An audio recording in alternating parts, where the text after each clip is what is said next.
আপনার বাচ্চা যদি খাট থেকে পড়ে যায় তাহলে 4টে ডেঞ্জার সাইন থাকলে অবশ্যই আপনারা হসপিটালে আসবেন বা আপনার ডাক্তারবাবুর সাথে কন্ট্যাক্ট করবেন।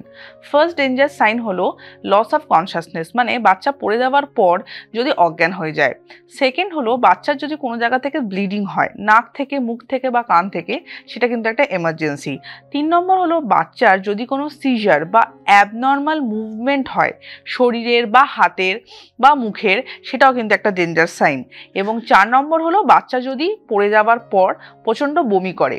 এই 4টের মধ্যে যে কোনো একটা সাইন হলে অবশ্যই হসপিটালে এমার্জেন্সিতে আসবেন এবং ডাক্তারের পরামর্শ অনুযায়ী বাচ্চার সিটি স্ক্যান করাবেন।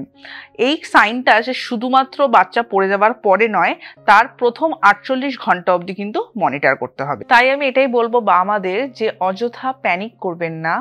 যদি এরকম কখন আপনার বাচ্চা পড়ে যায় অবশ্যই আপনি ডক্টরের পরামর্শ বা হাসপাতালে নিয়ে আসবেন।